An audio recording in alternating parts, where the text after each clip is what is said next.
Hello, everyone, and welcome to our panel, Still We Rise hashtag Black Girl Magic, where we are going to celebrate the achievements and resilience of Black female authors in their industry and gain some insight on their perspectives. Today, I'll be your moderator. My name is Antoinette Ben Slightman.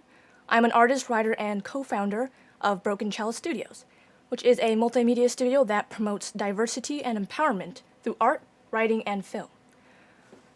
And today I have the honor to be joined by three amazing fantasy authors who I want to thank for not only participating in our convention, but for being such trailblazers in their industry and letting their stories be told in the way they should be told. We have YA fantasy authors Kaylin Bayron and Ayana Gray, and adult fantasy author Whitney Hill. Now, I'd love for you guys to just talk about yourself and introduce yourselves and talk a little bit about your books. Let's start with Whitney. Hey everybody, like I said, I'm an adult fantasy author. I'm self-published, and I've got 3 books out now in the Shadows of Other Side series. I'm also a marketing consultant and creative coach. Great to be here. Awesome, good to have you. Next, Ayana. Hi, my name is Ayana Gray. I am the author of the upcoming book, Beasts of Prey, which is a young adult fantasy about 2 Black teens who venture into a magical jungle to hunt down the beast that's been menacing their home. It comes out September 2021. And in my spare time, which I don't seem to have as very much of these days, but somehow, I'm also the 2021 managing director of Pitch Wars, which is a writing mentorship program that happens once a year. And I live in Florida. Nice to see you guys. Nice. Congratulations on your upcoming debut, by the way. Next, we have Kaylin. Hey y'all, I'm Kaylin Bayron. I am the author of Cinderella is Dead. It's a YA fantasy, and the quick pitch for that is queer Black girls team up to overthrow the patriarchy in the former kingdom of Cinderella. I write YA and middle grade. And I am a classically trained vocalist. I am a horror movie fanatic, a musical theater fanatic, and I live in San Antonio with my family. Multi-talented, I love that. All right, now with that, we're going to jump in with the first question, and that is, what inspired your stories? Let's begin with Ayana. Ooh, this is a fun one. So I've always really been awed by people who have moments that they can point to and say that's where the inspiration came from, and I wish I was like that. But for me, Beast of Prey was the complete opposite. There were 1,000 small moments that happened. I think the two really big ones happened kind of back to back. In 2013, while I was still at university, I took a course on political violence that really turned me on my head, and I had a really wonderful professor who basically just made me and my classmates realize that good and evil are not always as clear cut as we maybe are trained to think as children. And that, the old saying, one person's terrorist is another person's freedom fighter. And that the world is actually quite gray. That really got me thinking. And then a few months later, I had my first travel abroad, and I actually went and studied abroad in Ghana on the West African coast. And it was my first time abroad, but it was also, as an African-American, Black American woman, a really special trip. This was kind of as close as I could get to any kind of homecoming. And Ghana is this country that's rich with a lot of history politically, a lot of Pan-African history, and also the transatlantic slave trade was rooted in Ghana on the coast. So a few months after that, I graduated from college and had all these ideas and thoughts in my head, and really wanted to write a story where I got to play with speculative elements. I love fantasy, always have, but I also wanted to write a story that was very unapologetically Black and really uplifted and celebrated this heritage that's been erased in a lot of ways from a lot of Black Americans. And that's sort of how Beasts of Prey started to come about, and then it took me 6 years to actually write it. That's the short version of how it came to be. Wow, I love that. You combined your passion for fantasy but with your history, and I think that's a very interesting foundation to begin with. And I remember I saw your trailer. That looks super exciting. So congratulations. Let's get Kaylin next.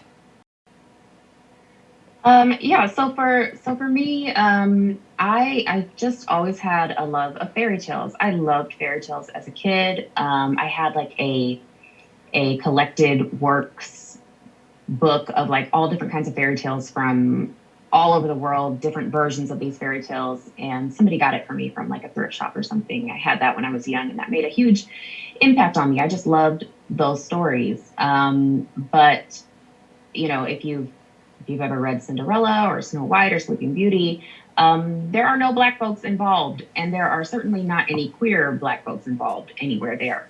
And so I think for me, Cinderella's Dead was kind of born out of that kind of very severe lack of representation for queer Black girls, specifically in fantasy. And you know, I love fairy tales as retellings. Wicked is one of my favorite kind of retellings of a classic tale, and I think that fairy tales really have the ability to kind of impact how we see the world. We're told these stories at such young ages. And if you never see yourself in these things, it kind of makes you wonder, well, is there a place for me? Do I, you know, even belong in these kind of fairy tale worlds? And so I wanted to kind of speak to that. I wanted to be able to speak to who is allowed to have a happily ever after. Because if you're looking at, you know, all of these fairy tales that we're surrounded with, it's usually just straight white cis people who get to have that kind of right off into the sunset moment. And I just wanted to see someone else, someone like me, at the center of these types of stories. So when I sat down to write Cinderella's Dead in 2016, I said, okay, I'm going to put a queer Black girl right at the center, because I think in a story where we're talking about these very oppressive societal norms, this very heteronormative society, a queer Black girl is going to be the most vulnerable. And how, you know, what better way to kind of explore how detrimental this type of environment can be, other than to look at it through the eyes of the person who is most affected. And so that's kind of where it started for me. And I wrote it in 2016, which was an election year. And it took me about 8 months to draft it. And so we were kind of in the lead up to the 2016 election and everything that was going on around that. You know, I think some of that kind of made it in there as well. Just my feelings about that. And so it was just a combination of things, kind of like Ayana was saying, just not one specific thing, but a culmination of lots of things and lots of lived experiences. I love that. I love how unapologetically bold that concept is. And, you know, it's very imperative that young children are able to see themselves reflected within, you know, heroic protagonists. So that's definitely important. And I always thought your title was just so radical, and I love it. It stands out so much. So thank you so much for talking about that. And Whitney, you're up next. Yeah, so I mean, I guess it's kind of a similar story as well. I've always been a huge fantasy fan, and particularly a huge urban fantasy or contemporary fantasy fan. But growing up, you know, there was maybe one book with somebody who looked like me on the cover. When I played Baldur's Gate, I always had to play the Drow, who was quite literally black-skinned or gray-skinned, because there wasn't a magical Black girl that I could play. You know, I would be watching The Lord of the Rings, and all the people who were even close to my color were evil. So it's like, I wanted a story where I could be the hero, or somebody who looked like me could be the hero. You know, not the kind of magical sidekick, or not the evil person, or not an afterthought, a comic relief, but somebody who was really presented as human, somebody who was really presented as, you know, having a full story and a full background. So I set out to write that book, and as it happened, it was at a really low point in my personal life, and that journey shaped the book in a way. The setting also shaped the book. I was in the middle of a move, came up to North Carolina, and just, you know, sense of place really shaped the book. And then because I'm self-published, I can publish books as quickly as I can write them. So I think especially last year, there was a lot to draw on with just the pandemic, with social justice movements, with everything going on, and really grappling with how people handle difficult situations, and particularly those who maybe didn't have as many resources as others to begin with, or those who have additional barriers to achieving success or to stepping outside the box that other people have put them in. So it's definitely kind of a combination of personal life, public things going on, events, and just pulling that all together into something that I wish that I had, as a girl myself. I completely agree. And I just love how that empowerment and necessity is kind of conveyed in the posture of that character on your cover. It's something I wish I saw when I was younger. Yeah, there you go. I wish I would have seen something like that when I was younger, because it's inspiring and very important that we're able to see ourselves in those kind of positions. And I think you did a very good job at doing just that. And on that subject, our next question is, can you speak on how essential it is for young Black women to see positive role models for themselves within the media? Let's begin with Ayana. Ooh, this is fun. It's fun, but also I have to admit sometimes it's hard to talk about because I'm in my late 20s, and even now I still have a lot of growing to do. But I can kind of look back even at my teen years and see how much there wasn't a lot of representation in young adult spaces, and I can see in retrospect how much that impacted me and how much growth it's taken to really heal some of the damage that absence had. It's massively important, and it's funny. Kaylin will appreciate this. I was actually on Instagram a day or so ago, and there was a video of a little tiny girl. She was about 2 years old, and she was watching the Roger and Hammerstein version of Cinderella with Whitney Houston and Brandy, which I watched as a kid, and it meant so much to me. But there's a moment where Whitney Houston, who plays the fairy godmother, does her flourish, and they have the CGI magic from the 2000s and the music. And this little girl, you just see the back of her head, and she squeals with delight because she's, my mom, did you see that? And it really brought tears to my eyes because you could just see how much it mattered to her and the magic she really felt in that moment. And it's something that I wish, not just for Black girls, even though that's what we're here talking about, but for everyone to see themselves in that role and feel like that could be me. It's hard to be what you can't see. People do it all the time, but it's harder and it matters. And I was listening a little bit to The Miseducation of the Negro by Carter G. Woodson yesterday, actually, casual listening. But that book is one of my favorite books in Black literature because he talks about how much white supremacy is really entrenched, especially in Western society. And self-hatred really is kind of the automatic, and how deep that goes and how much pain and harm that can cause psychologically, emotionally. So I'm talking kind of maybe all around it, but it matters. It matters. And I think the tragedy is you really, in addition to it just being common sense, you squander potential and you really miss out on seeing the best of people because there's self-hate there, and not only self-hate, but people who just don't even believe in themselves because they don't think there's a space for them. For me, young adult literature is where I learned a lot of lessons about who to be and how to be. And I'm really grateful that that's changed in recent years, but I always think about what could I have been, and maybe could I have gotten to some places emotionally faster if I had seen people who looked like me in those spaces and in those roles. So it pervades every part of society and life. It's so important. That's just me. Yeah, it definitely is. And I remember that Cinderella movie, and I always loved that as a little girl. And it is important that we see our narratives being normalized in the media, in the mainstream, and in the books that we're reading. And you touched on a lot of great subjects on that. And Whitney, I'd love to hear your thoughts next. Yeah, sure. So, in addition to all of that, I have kind of two thoughts.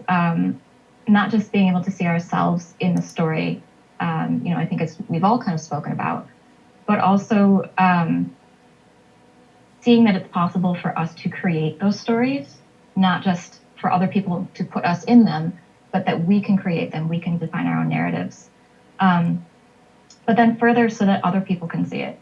So, we were kind of chatting before the panel, and I was saying that I worked in tech, and I had somebody very high up in a company say to me, well, isn't the only reason there aren't more Black people in tech because you all want to be athletes? Like, just, casually to my face. And when nobody sees us in any other role, they don't have the imagination to see us elsewhere. It's not just about us seeing ourselves, it's about putting an image out that everyone else can see that we can do, and we can do it brilliantly. So media is important for everyone because, we need to see ourselves, other people need to see us, and then, in so doing, more doors open, for people who have that visibility. I completely agree with everything you just said. That was completely spot on. Lastly, Kaylin. Yeah, so I've told this story before, but so I was a preschool teacher for like 10 years. And this is specifically about like Cinderella, but I think it speaks to the larger issue of representation. And so in one of my classrooms, we have kids who are 3, 4 years old, and there's a dress up area, and there are princess costumes in the dress up area. And I saw on more than one occasion, little white girls tell little Black girls that they can't dress up as Cinderella or Snow White because that's not for you. It comes from a place of never ever seeing anybody, kind of like Whitney was saying, like, not only did we not see ourselves, but other people didn't get a chance to see us in those roles. And so at this very young age, 3 or 4, you're already being told that you don't belong in this space. And then the people who are telling you that feel like, well, you don't belong there. I've never seen anybody who looks like you wear a Cinderella costume. Like, why would you do that? That's for me.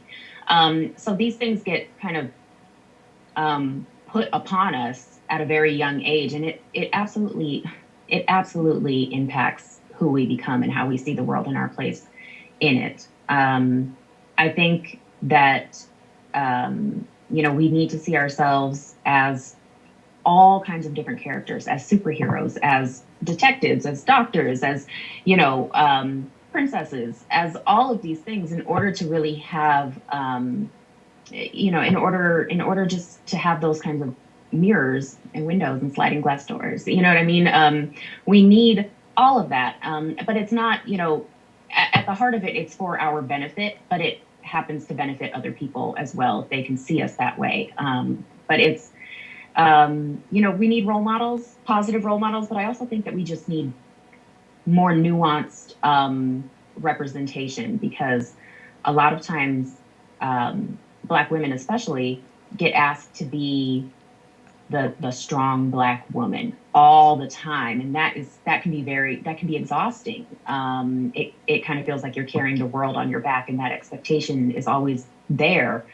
So I think we benefit from more nuanced portrayals of who we are, because Black people are not a monolith, and there are so many different ways in which we can be seen, and so many different ways that we exist. And so I just think we need more, not necessarily role models. I mean, that's great. I want that too, but I also want all of these other kinds of things. I want all of these other kinds of different portrayals, because everybody else has that, and nobody's asking white people if they have, do you need to be a positive role model? It's like, there's like a show about, Hannibal Lecter, like you made a whole show about that. Like, it's just like you can do so many different things. Why do we always have to get put into this box?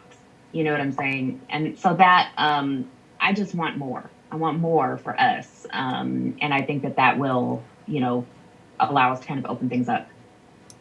I completely agree. I mean, like, growing up, we always have this perception of like just consenting to the normalization of Eurofiction and the European lens. And I believe that, with fantasy, we can utilize a different perspective beyond that of the stereotypes and the same kind of victimization that we often get put and portrayed as. And I think, like, most of us on this panel can relate to the experience of walking into that bookstore, not necessarily seeing ourselves reflected in those characters or our narratives that we can relate to. And, I feel like Toni Morrison said it the best. If there's a book you want to read but it hasn't been written yet, you must write it. And I feel like you guys are a prime example of doing just that. And on that note, let's move on to our next question.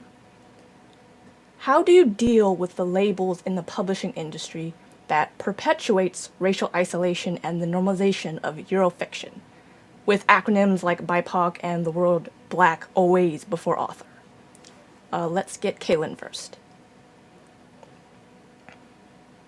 So I have conflicting thoughts. I, on one hand, I'm proud of my Blackness. I'm proud of who I am, where I come from. What I don't like is when people use those terms to other me even further. It kind of feels like it kind of feels like they're commodifying those terms, turning them into buzzwords, turning them into, and it creates this whole other, section where you want to put the Black, Indigenous, people of color over here, and you're further separating us when it under the guise of amplifying our voices. And so I don't know. I have really conflicting thoughts about that. I don't have a problem, talking about the Black girls in my books or talking about the queer girls in my books. But it sometimes feels like it's being used against me. And I think that in publishing, publishing is still very white and very straight. And so when you have these identifiers, sometimes it can be used against you. And I think the only way to combat that is for publishing to change from the ground up. And that's not something that's really, it's moving at such a slow pace. I do see some changes happening, but I have conflicting thoughts about that. I don't know. I'll be curious to see what you guys have to say, because I'm very conflicted about that. Ayana, why don't you give us your thoughts next? Sure. Yeah, Kaylin, I feel the exact same way. And I was excited about this question, but also like, gosh, this is going to be really fun and maybe a little bit difficult to talk about because, yeah, I'm in the same place. On the one hand, here's the thing: publishing is a microcosm of the bigger world. The problems that we see in publishing are the same problems we see in the world. When I walk into a room, the first things that people see about me are generally my gender, my sex, my race, my height, different, and people make assumptions, and immediately, as soon as you walk in a room, so I realize, hey, I'm a Black woman, and that's what you see. There's no shying away from that. I'm not afraid of it. I'm not ashamed of it. I'm very happy to be a Black woman. I love it. But I've been frustrated too, because it's like, why do I have to put this kind of immediate identifier on, and to me, a physically clear one at that. This is not an invisible marginalization. But I think I've tried over time, instead of being resentful about it, sometimes I still am, but on more optimistic days, I tell myself that this is a way to build a community. And if I can rally around this kind of like the Black femme identifying people and find a community and find people who've lived the same experiences that I have or are dealing with the same challenges and talking about these same kind of nuanced things, then that's me trying to look at the glass half full. But I don't know if there's an easy way to, if you ask me what I want to take it out of, say, a bio, I don't know that I would, because it is a huge part of me and a huge part of my writing. But it's also, I don't want it to be the only thing people see. So it's really complicated, to be honest. Whitney, you're up next. Yeah, I mean, I couldn't agree more that it is completely complicated, I think, for a variety of reasons. I mean, on one hand, like, my background is in marketing, and in marketing, we are always trying to find the quickest shorthand. How do I position this thing and make it very easy for someone to know, I want this, or this is for me, or this is what I'm looking for. And if you are Black, or if you are a person of color, you're specifically looking for a book about a Black person, then yeah, saying like, here's a book about a Black girl by a Black author, that makes it very easy for someone to understand or to think to themselves, yes, this is for me and I want it, or, oh, absolutely not, for whatever reason. At the same time, though, it is just kind of like, I just want to be an author sometimes. And then, again, one of the benefits of being self-published is that I can see immediately when I see sales spikes, And I did start to notice that the times when I started seeing spikes are around times of crisis, specifically for the Black community. Last June, I had sales spikes. When Breonna Taylor's murderers were found to be not guilty, there was a sales spike. January 6th, there was a sales spike. So I am continually having to grapple with the fact that my marketing tool is also a way for people potentially to deal with their guilt. It's potentially a way that I am unintentionally having to capitalize on crisis and on trauma. And that's a very difficult thing to carry, because I absolutely believe that I deserve to be paid for my work. And, I worked hard for it. I'm telling a very specific kind of story, but I will never, at least not in the short term, be able to separate how much of my success is because I'm a great author and how much of it is because I'm a Black author at a time when people are trying to either address their own gaps in a very best of intentions kind of way, or they're trying to perform the addressing of gaps and say, look, I'm reading this book. And that's, like I said, it's a thing that I don't think I'll ever be able to pull apart. And I'm having to come to terms with that in my own way. I do want to believe that people have the best of intentions and that people want to support underrepresented groups and people in publishing. But it is, like I said, it's just a kind of a tough thing to reckon with sometimes. Yeah, I come. Oh, sorry. Go on.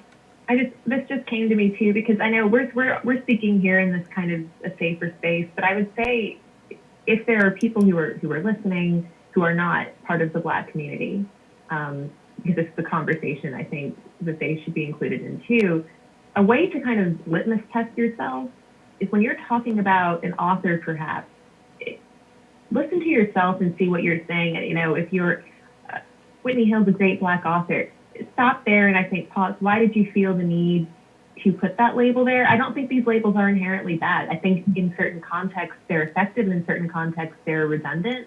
And just ask yourself, why can't you say that Whitney Hill or Kaylin Barron is a good author? Are you using it in a context to say, hey, are you in the search for great authors who are also Black? I recommend these two. They're really great. Or are you doing it because I think just kind of listening to yourself and self-evaluating to figure out when those labels are helpful and when they're reductive can be good. Yeah, and I definitely wouldn't want to put anyone off buying a book because they're afraid of looking performative. That's not what I'm trying to do at all. But it is just kind of around labeling and the deeper impacts of labels. Those were some great points, and I completely agree, especially, Whitney, when you said sometimes you just want to be an author.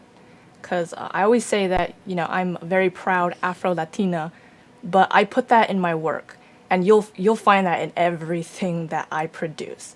Like, I don't need an acronym to define my pride or my race or my heritage. It just can't, because our history is just so vast and our cultures are beautiful and large, and it's just really hard to condense that in just like a few letters. So I always say I let my work speak for myself first and foremost, and you'll see all of that part of me within that. So I really enjoyed hearing your guys' thoughts on that. Our next question is, how do you interpret hashtag Black Girl Magic, and what does it mean to you? Let's start with Ayana. So it's evolved for me, what Black Girl Magic means to me. And before this panel, actually, while we were talking beforehand, I went and looked it up again. When did Black Girl Magic sort of begin? It started in 2013. I think that's about the time that I first heard it. It's taken on a special meaning to me more recently because now I have a speculative, magical book with Black people, with a Black girl at the center of it. And getting to see Black women occupy that space means a lot to me. That's what Black Girl Magic means to me, although I know that Black Girl Magic also can be, seeing Black girls in, be astronauts, be teachers, be engineers, be entertainers, be actresses. We saw the film Hidden Figures that came out a few years ago that kind of shed light on the fact that Black women played a major role in America's, astronomical efforts. So I know the Black girl magic can mean different things in different contexts. For me, it's seeing Black girls occupy spaces and lead in spaces where they haven't gotten to in the past, in a nutshell. I love that. Kaylin, what are your thoughts on hashtag Black Girl Magic? So I think Black Girl Magic is anything that kind of allows us to come together and to create and to empower one another. I think a lot of times that hashtag is used to kind of express how resilient and strong Black people can be. And you know, I also feel like we need to acknowledge that we are human, and a lot of us are very, very tired. You know, if we're not strong, if we're kind of disempowered, does that mean we lose our value? Are we still magic when we're weary? You know, and we are. And so I think that for me, Black Girl Magic is about just celebrating ourselves in all of our nuance, through all of our struggles, through all of our ups and downs. It's really just about celebrating us. And I think that's it in a nutshell. Whitney. Yeah, so I mean, I guess I see it in a few different ways. And again, we have maybe some conflicting, or I have some conflicting thoughts in my head. I mean, just taking it literally, I write fantasy with Black women protagonists, so they have magic. So there's an aspect of looking at how does somebody use that magic when they're from a background that's similar to my own. And, you know, if I can't move through a space without thinking about certain things, what does that mean for somebody who's like me, who has magic? So it's like, just on a literal basis, what does it mean to have magic and also be Black? If people want to pull it back and look at like a macro, just positively finding the magic in life, finding joy in a society where some people just like really want to see you fail, and succeeding anyway, and drawing on your inner strength, your inner power may not literally be, you know, magic, but your power to make space for yourself. And that is magical to me. But then the flip side of that, which, you know, Kaylin spoke to, is we don't get to just be. You know, we saw with Stacey Abrams and Amanda Gorman, you know, there are these comics of flying Uncle Sam up. And it's like, we kind of get asked to use that magic on behalf of everyone else. And it's like, what do we get to have for ourselves sometimes? Or if we aren't, you know, succeeding, well, maybe we're not magical enough. And so there is this kind of, you know, there's always a duality in life. For any topic, there's going to be some kind of duality. So it's like, on one hand, we're claiming and reclaiming, in some cases, magic that was denied us or stolen from us, or just in some way, you know, we had to take it for ourselves. We had to acknowledge ourselves in it. And then, you know, just trying to see how do we navigate spaces, and how do we navigate the various conversations going on about that. And I think another thing that kind of came up was who gets to be Black and who gets to be a girl.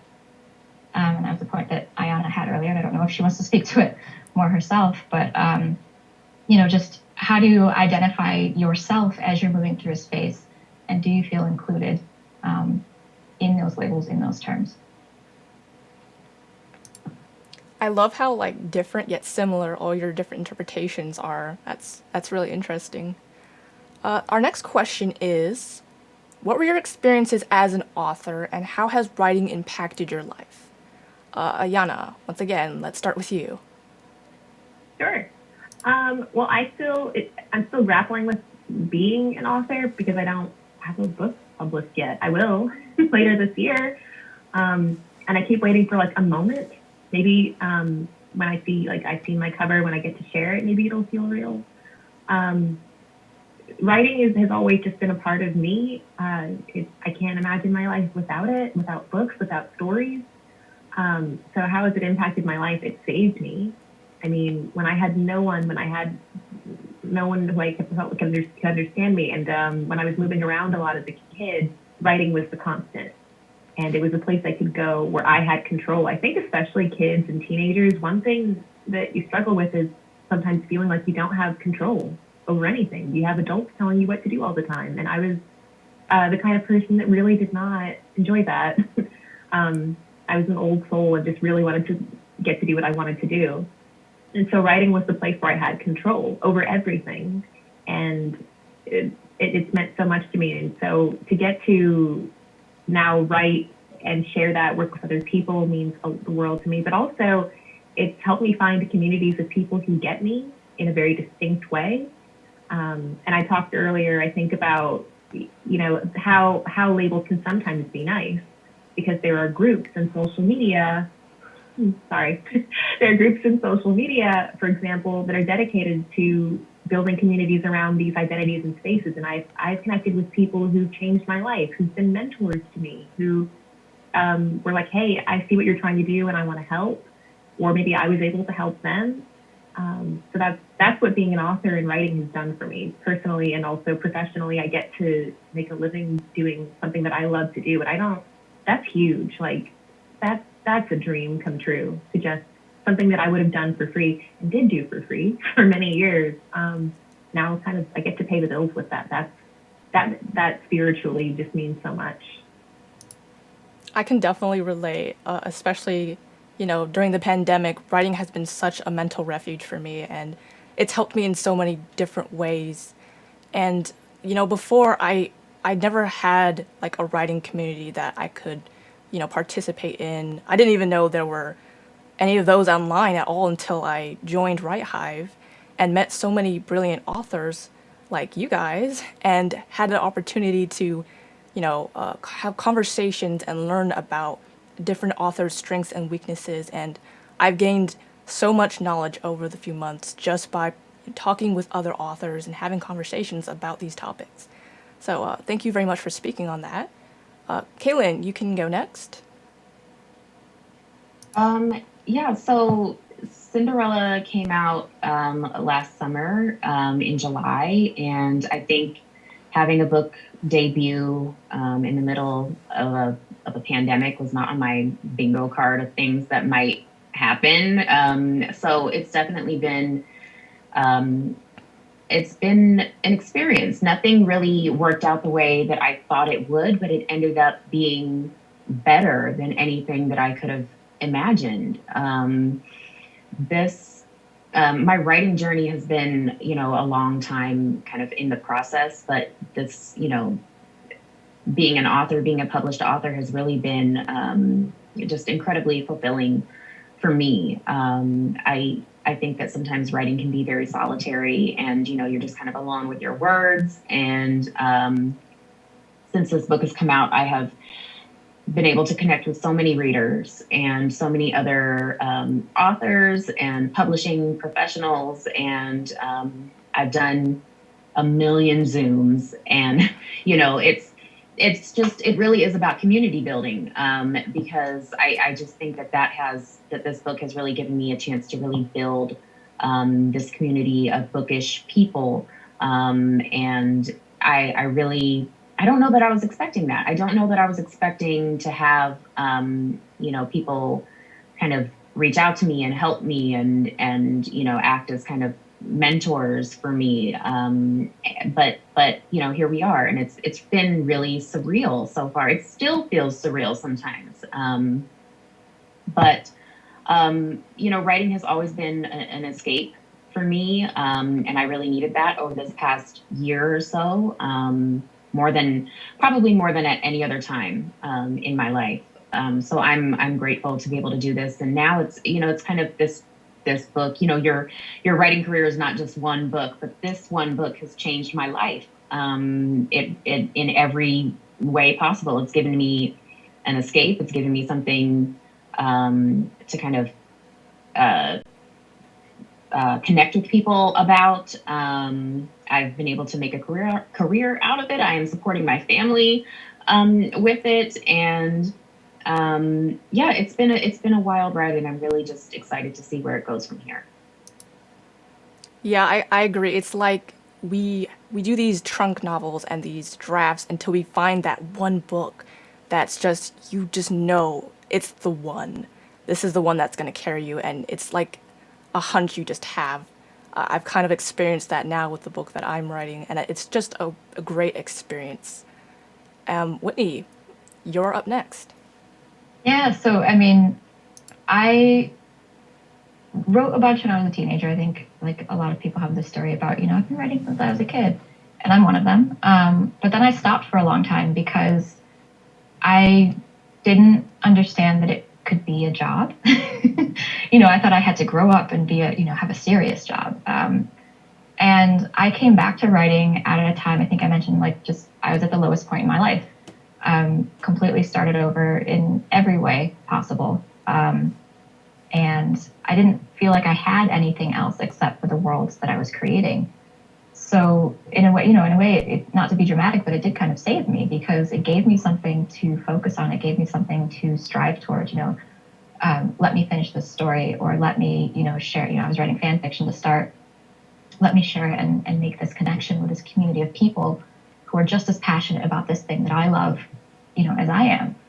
And that was a really transformative experience. So if we want to talk about the impact of writing, it really is, just having somewhere to go, both in yourself and in a community, as has been mentioned.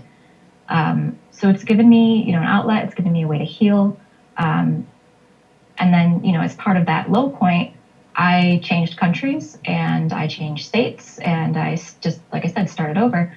And it did give me a way to connect with people at a time when I really needed it and wasn't doing that maybe in the rest of my life. So it gave me an anchor. And I think that's the beautiful thing about creating in general, not just writing, but creating, is that you can create your world, you can create your reality, and in so doing, you can transform your own. So it's been hugely impactful, and I'm just so grateful, every day, that there's people who want to join me in these stories. And when people say, when's the next book coming, and it's just every time I get that question, I am so humbled and just so grateful that people want to be there with me, and that that helped me get to a much better place. And yeah, I don't know, I'm kind of running out of words of gratitude for for the people who have read the book, but yeah, grateful for writing and readers.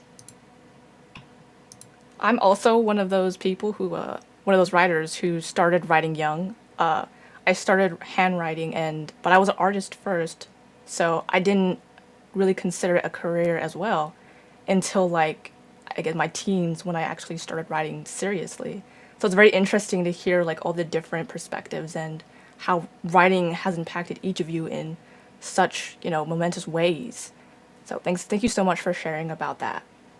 Our next question is, I'd love for you guys to share a little bit about your main protagonists and what inspired their developments. Kaylin, you can go first.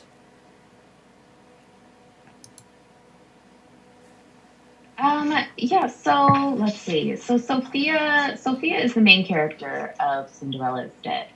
And she is a 16-year-old queer Black girl who's kind of navigating the society where young girls are expected to marry a man and ride off into the sunset. The world of Cinderella is Dead kind of came to me first. And I was thinking about, what if people took the story of Cinderella and took it as truth and created a set of laws and societal norms around that story? Because I think we kind of do that in real life. There's a parallel to that. It's kind of these stories that we see, it kind of turns into what we believe. And so the question then became, who would be the person to kind of carry us through this story? And it had to be Sophia. It had to be this girl who was going to be most impacted by the way the society is kind of set up. It had to be somebody who could kind of see beneath the surface, and someone who would feel most vulnerable with all of these very oppressive rules. And this young woman, she knows that she doesn't fit into the boxes that society has created for her, and she's unwilling to be quiet about it any longer. But for me, Sophia is just kind of a mashup of all of these things that I really feel are important in children's literature. It's important for us to have stories about kind of the coming out narrative and the journey to getting there, but it's equally important for us to have stories about people who already know who they are and what they want. And the issue then becomes how does society kind of meet you where you're at? How do you navigate the world if this isn't about, because Cinderella is Dead is not a story, it's not a coming out story, but how do you then, once you're there, how do you then navigate every single day with your family, with your friends, with a place that literally has rules on the books about who you can and cannot be with? A lot of real world parallels there in this kind of in this place, Marseille, this kingdom.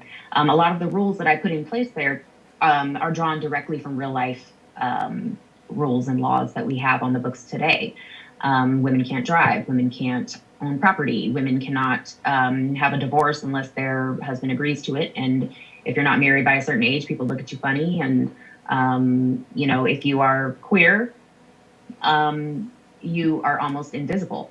And so it's, Sophia is this young girl who is fighting against all of these things, and it takes a toll on her. But at its core, I think, it's a story about hope. And I think that Sophia really follows that hope to try and find a better life for herself and for the people that she cares about the most. And so she's just kind of, she's just become a character that's incredibly close to my heart. And I'm looking forward to kind of getting back in there and getting to write more stories with her in them. You did a great job at conveying that through your cover. Like, a lot of your main character's description just comes across so well with that cover design. It was done very well done. Whitney, why don't you go next? Sure. So I guess in a way, Arden's journey is kind of my own. Like, so I'm older than she is in the book, but looking at how she develops from a place that she was in a box and she allowed people to keep her there, and develops from a place of just completely lacking confidence and very naive and very scared, and owning her strength and her power, who she is, what she can do, stepping into it and embracing it in the face of everybody who wants to keep her in her place. So that's a journey for her. It's also a journey that I, went on, and in a way still am going on, as I get older. And it's like, at the end of the day, what do I need, or what does the protagonist need, as people to be full people, to live full lives for ourselves, and not for what other people want for us, or what, they think we should be. Or in some cases, what are they using us for?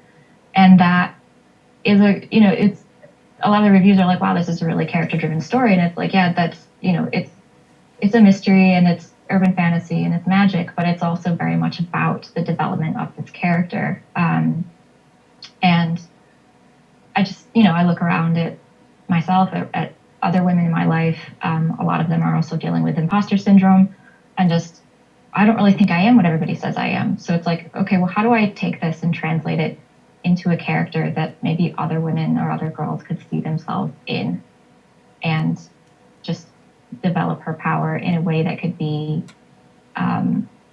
inspirational or aspirational, depending on where you're coming from.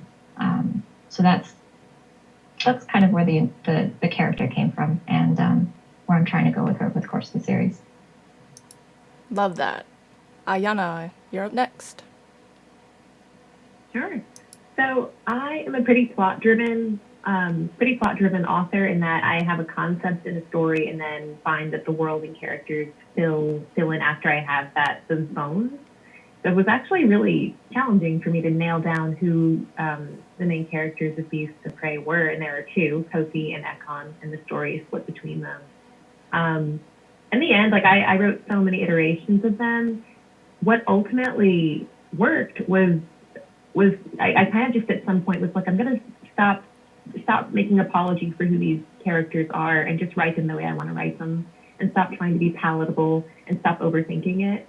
And so when I pitched Beasts of Prey before I had an agent, I participated in DB Pit, which is a pitching contest specifically for marginalized creators. And I pitched it as Black Arya Stark. And at the time that worked really well because I really enjoyed Game of Thrones as a television series. And Arya was my favorite character because she's so unapologetic in who she is. She doesn't conform. And I think there's room for, by the way, Black women to be gentle and soft, but also there's room for them to just be messy and loud and swear. And especially the loud part, because as a Black woman, like, I am not even that loud of a person, and yet I get accused of it all the time. And I have people who think, this is a side thing, but especially in the age of Zoom, where we're all looking at each other's faces, I've gotten comments about, you look angry, and why are you glaring, and why do you look this way and that way? And it drives me up the wall. And I guess that made it resonate even more. Like, I wanted to write this character who didn't care. You know what? Sometimes she has a RBS resting face, and she doesn't care. And she's messy and she's tough. And so Kofi is a beast keeper. She works in a magical zoo where she's like wrangling with fire-breathing creatures and things that can snap and eat your fingers and whatever. And I realized in hindsight that it was probably a bit of like personal wish fulfillment there, because I was also a big Wild Thornberrys fan as a kid. I'm a 90s kid. And so I'm like, Black Arya Stark and also Black Eliza Thornberry is basically Kofi. She's this girl that like works with animals. And if you ever watched Eliza, like Wild Thornberrys, none of what I loved about that show is that there was very little about boys. All of her adventures were about the animals that she was coming into, having encounters with, some friendly, some not. But she had all of this agency, and so that's Kofi. And there's still room for her to be gentle and vulnerable at times. That was really important too. But just at core, this girl who's unapologetic in who she is. That's sort of how Kofi came to be. Arya Stark is also my favorite Game of Thrones character. She's a total badass, so I'm already hooked on your character. Thank you guys so much. We have one more question on our list, and that would be, I'd love to know, what advice would you give to other young creatives out there who would like to inspire changes through their work? Whitney, I'd love to hear your thoughts first. Definitely say know thyself. And I know that's maybe a bit cliche because it's a whole saying. But I'm thinking about it in three different ways. The first one is know your journey. You have to know where you've been and where you are to know where you're going. And if you haven't figured those things out, it will come through in your writing. It will come through in what you create. That's not to say that what you're creating can't be a way to process that, but just being aware that who you are, who you were, who you're becoming is all going to be translated, and making sure that, you're conscious of it, and doing it in a way that reflects the story that you're really trying to tell. So I'd say also know your biases, and this applies to everybody. None of us encompass the entirety of the human condition. None of us encompass every identity or intersection, and all of us will have gaps in our knowledge, and many of us will have some internalized biases against ourselves. So if you don't know yourself, you don't know about others, you're not going to really be able to address those things appropriately and constructively in your writing or in your work. And then know your goals. If you don't know where you're trying to go, you don't know what you want to do with your work, you're going to struggle to get there, because, if you're sitting down, you're just saying, I want to write a book. Well, okay, that's awesome. Fantastic. But, if you want to do something with it, if you want to see it on a shelf, if you want to see it on an e-reader, know what success looks like for you.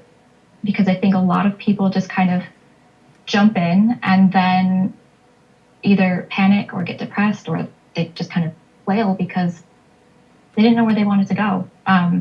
They didn't know what the end looked like. They didn't know what the goal looked like.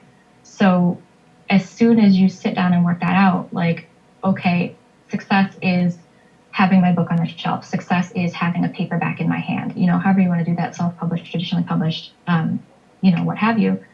Having that goal, knowing where you're trying to get, makes that easier. So just there's a lot of different ways to know thyself, but your journey, your biases, and your goals are the three that I tend to focus on and would recommend that other creatives think about. And then when you have those, that's when you can really consciously and impactfully inspire change with your work.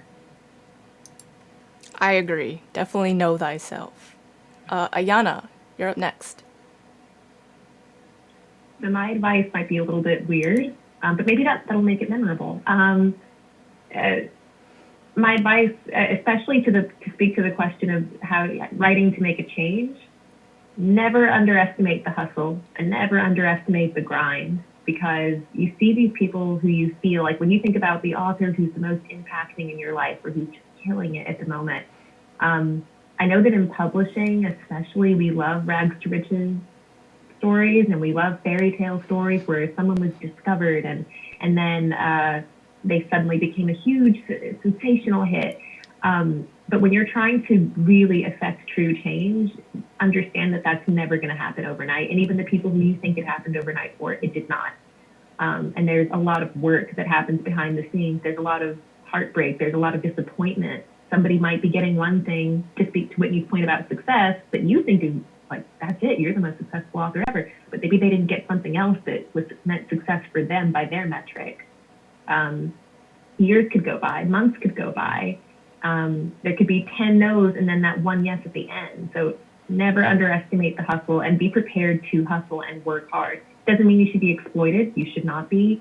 But understand that it's gonna require a lot of work. Nothing, the quote is like, nothing worth anything ever comes easy. And you think about, this is why I said it was weird. If you think about a duck gliding across the water, they make it look easy, but under the surface, they're paddling their hearts out. And that's how it often is for authors. So if you're trying to be a change, if you're trying to really use art to make change, understand that you're going to have to work hard, but don't get discouraged, because that's part of the process. And you will see that change in time, I promise. I agree completely. I don't think that was weird at all. I also loved your duck analogy. That was great. I was like, be like a duck. I'm never going to forget that. Caitlin, you are the last person. So I think for me, it's about, if you're really trying to inspire change, I think that you really have to write as honestly as possible.